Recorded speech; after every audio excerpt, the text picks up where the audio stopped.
Hello viewers. నేనైతే ఇప్పుడు యేసుక్రీస్తు వారి గురించి కొన్ని మాటలు మీకు చెప్దామని ఇష్టపడుతున్నానండి. అవి ఏంటంటే ఆహ్, క్రిస్టియానిటీలో మన పాత నిబంధన గ్రంథము, కొత్త నిబంధన గ్రంథం అని బైబిల్‌లో ఉంది అండి. అయితే పాత నిబంధన గ్రంథంలో ఉన్నవి ఏవి గూడా విగ్రహారాధనకు వ్యతిరేకంగానే ఉన్నాయండి మొత్తము. యేసుక్రీస్తు వారు గూడా చాలా మటికి పాత నిబంధన గ్రంథాన్ని వ్యతిరేకిస్తారండి. ఎందుకంటే శిక్షలు చాలా కఠినంగా ఉంటాయన్నట్టు. దానివల్ల ఇప్పుడు ఎవరైనా ఒక తప్పు చేశారనుకోండి, ఆ తప్పు నిజమో కాదో, అవునో కాదో కొంతమంది సాక్ష్యం చెప్తారు. ఒకవేళ వాళ్ళు గూడా అబద్ధాలు చెప్పారనుకోండి, అప్పుడు నిర్దోషి అనేవాడు శిక్షింపబడతాడు గదా! ఆ రోజులలో ఎంతమంది నిర్దోషులు శిక్షించబడ్డారో మనకు తెలియదు. కాబట్టి ఆహ్, అవన్నీ చూసి యేసుక్రీస్తు అనేటువంటి ఒక ప్రవక్త దాన్ని చాలా గట్టిగా వ్యతిరేకించాడు అని నా అభిప్రాయము. చాలా చోట్ల గూడా పాత నిబంధన గ్రంథము అనుసరించే పెద్దలను ఆయన వ్యతిరేకిస్తూ ఉంటాడు. ఆహ్, కొండపైకెక్కి మందిరాలలో, మందిరం బయట, జనసమూహం ఉన్న దగ్గర తను చాలా చెప్తూ ఉంటాడు మాటలు. ఆ మాటలన్నీ చాలా బావుంటాయండి. ఏవైతే ఒకటే ఒకటి ఆయన చెప్పేదేంటంటే, ప్రతి ఒక్కరము తోటివారిని సహోదరులు అనంటే పక్క వ్యక్తి. ఆయన భాషలో చెప్పాలంటే పక్క వ్యక్తిని ప్రేమించాలి. ఇప్పుడు మనము భార్యాభర్త ఉన్నానికి భర్తను భార్య, భార్యని భర్త. ఒకరికొకరు తగ్గింపు చేసుకొని మాట్లాడుకోవాలి. ఒకరికొకరు ప్రేమించుకోవాలి. తండ్రి కొడుకుతో, కొడుకు తండ్రితో. ఆయన దృష్టిలో సహోదరులు అంటే అర్థం ఏంటిదంటే తోటి వ్యక్తి అని అర్థం వస్తది. అది చిన్నవాళ్ళు గానీ, పెద్దవాళ్ళు గానీ, రక్త సంబంధికులు గానీ ఎవ్వరన్నా గానియండి. కానీ ఆయన దృష్టిలో మాత్రం సహోదరులు అంటే పక్కవారు అని అర్థం వస్తది. సో, అలా అర్థం వచ్చింది అనంటే ఒకరికొకరు మనం మనుషులం కాబట్టి ఒకరికొకరు ప్రేమించుకోవాలి. ఒకరికొకరు క్షమించుకోవాలి అనే అర్థంలో ఆయన చెప్పారు. ఇంకొక విషయం ఏంటంటే, నేను పాపుల కోసం వచ్చాను. పాపుల కోసం వచ్చాను అంటే తప్పు చేసిన వాడిని ఎంకరేజ్ చేయడానికి వచ్చాను అని అర్థం కాదు అందులో. ఏం అర్థం వస్తుందంటే, ఎవడైనా చాలా పాపం చేశాడు. సపోజ్ ఒక వ్యక్తి ఉన్నాడు. ఎంతోమంది ఆడవారిని చాలా కఠినంగా తను ఎన్నో చేసి ఉంటాడు. ఆ వ్యక్తికి ఒక సిచ్యువేషన్‌లో నేను చేసింది తప్పు అని అనుభవం వచ్చింది వాడికి. అంటే కనువిప్పు కలిగింది వాడికి. అప్పుడు తను మనం కూడా చూడండి, ఏదైనా తప్పు చేసినామని అనిపించినప్పుడు ఎంతో పశ్చాత్తాపంతోటి మనం కృంగిపోతూ ఉంటాం మనం చాలా. అయ్యో! నేను ఈ తప్పు చేసిన, నన్ను ఎవరైనా క్షమిస్తారో క్షమించరో, నేను ఇంకా సూసైడ్ చేసుకుంటే బాగుండేది అని ఇలా ఫీల్ అవుతూ ఉంటాం మనం. కానీ ఇప్పుడు తప్పు చేసిన వాళ్ళందరూ సూసైడ్ చేసుకుంటూ పోతే అసలు ఈ ప్రపంచంలో ఒక్క మనిషి కూడా ఉండరండి. ఈ భూమి మీద ఒక్క మనిషి కూడా ఉండరు. ఎందుకంటే అందరూ పాపమే చేస్తూ ఉంటారు. మన మన సర్కిల్లో, మన సరౌండింగ్స్లో మనం చేసిన తప్పు మనకి పెద్దదిగా అనిపిస్తుండొచ్చు కొన్ని సందర్భాలలో. కొంతమందికి అది చిన్న తప్పు అనిపిస్తుండొచ్చు. కానీ కొంతమంది సెన్సిటివ్ వాళ్ళు ఉంటారండి. అమ్మో! నేను చాలా తప్పులు చేశాను, నన్ను ఎవరు క్షమిస్తారో క్షమించరో అని వాళ్ళు ఊరికే సైకలాజికల్గా డిప్రెషన్ నుండి అదే ఆలోచిస్తూ ఉంటారండి. అలాంటి వారికి ఒక వ్యక్తి వచ్చి, నువ్వు ఎందుకంత బాధపడుతున్నావు, నీ తప్పులన్నీ నేను క్షమించాను, పోనీ వదిలేసేయి అని చెప్తే ఎంతో రిలీఫ్గా ఉంటుందండి. సో యేసుక్రీస్తు వారు చేసిన పని అదే. ఇప్పుడు ఇక్కడ నేను తనే దేవుడు అలా నేను అనుకోవట్లేదు.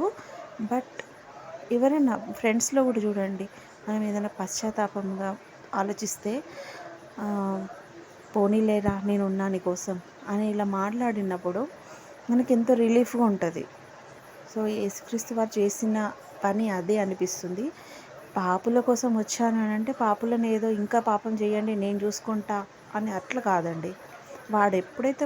వాడు కరెక్ట్గా అందులో బైబిల్లో కొంచెం రాసేవాళ్ళు కరెక్ట్గా రాయలేదు. దాని అర్థం ఏంటిదంటే, పాపం చేసి పశ్చాత్తాపపడ్డ వాళ్ళ కోసం వచ్చాడు ఆయన. అంతేగాని పాపుల కోసం రావడం కాదు.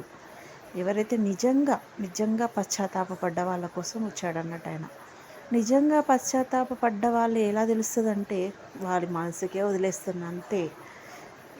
ఎందుకంటే నిజంగా ఇప్పుడు చాలామంది ఉంటారు తప్పులు చేసిన వాళ్ళు. ఆగస్ట్ 15th వస్తుంది, అరే ఇతను నేను చాలా పశ్చాత్తాపడుతున్నా, నా తప్పైంది నన్ను క్షమించండి అని అంటే వాడు నిజంగా మారిండో మారలేదో అట్లా మారకుండా బయటకు వచ్చిన ఖైదీలు చాలామంది ఉన్నారు. ఎవ్వరు కూడా నిజంగా మారారు అనే విషయం మనం చెప్పలేమండి. వాళ్ళని మనం దూరం నుంచి చూస్తూ ఉంటే కొంత తెలుస్తూ ఉంటుంది. వాళ్ళ మనసుకు మాత్రమే తెలుస్తుంటుంది అది నిజంగా మారారా లేదా అనే విషయం వారి మనసుకు మాత్రమే తెలుస్తుంది. అది ఎవరు మనం చెప్పలేము. అది మనం దూరం నుంచి చూస్తే తెలుసుకోగలుగుతాము.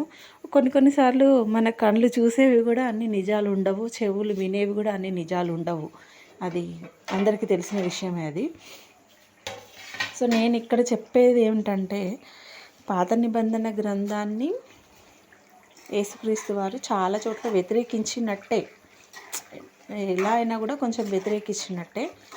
బట్ ఇక్కడ మొత్తం కొత్త నిబంధన గ్రంథంలో యేసుక్రీస్తు వారి చెప్పే విషయాలు ఏంటంటే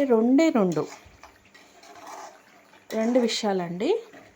మనం పొరుగు వారిని ప్రేమించాలి, పక్క వారిని ప్రేమించాలి. ఇంకా ఆయన పాపిని క్షమించడం కోసం మాత్రమే వచ్చాడు అన్నట్టు. నేను పాపుల కోసం వచ్చినా అని అంటే, పాపి కోసం వచ్చినా అని అంటే అందులో అర్థం ఏంటిదంటే ఎవరైనా డీప్గా పశ్చాత్తాపడుతుంటే వాళ్ళకి చేయూతనందించి, అరే బాబు పోనీ, నువ్వు చేసింది చాలా చిన్న తప్పే, పోనీ అని క్షమించడం వాళ్ళని. నాకు అనిపించింది ఏంటిదంటే ఇప్పుడు మనం ఉన్నాము, ఎవరైనా ఒక వ్యక్తి ఉన్నాడు, ఆ వ్యక్తి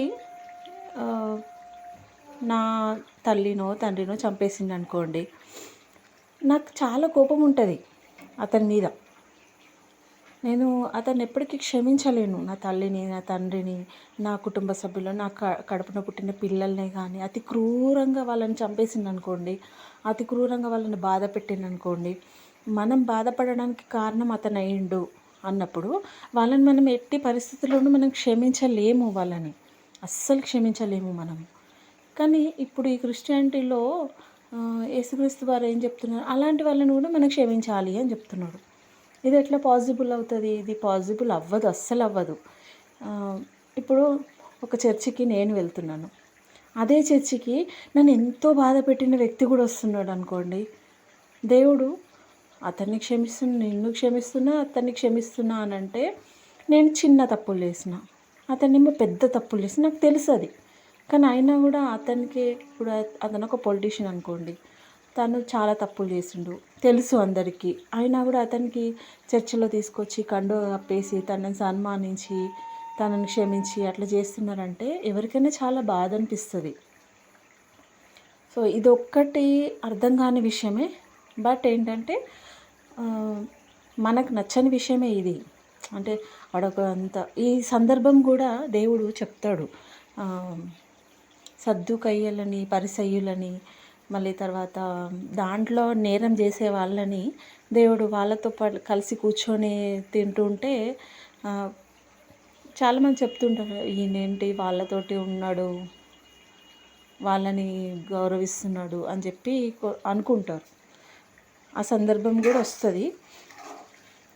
కానీ ఏది ఏమైనా కూడా యేసుక్రీస్తు వారు మాత్రం టు బీ ఫ్రాంక్గా అన్ని తప్పులు మనం ఎవ్వరు కూడా నేను అన్నీ ఒప్పేసుకున్నా, నేను నిజంగా మారిపోయినా, నేను ఒకప్పుడు తాగుబోతును, తిరుగుబోతుని, హంతకుడిని, నేను ఇప్పుడు మారిపోయినా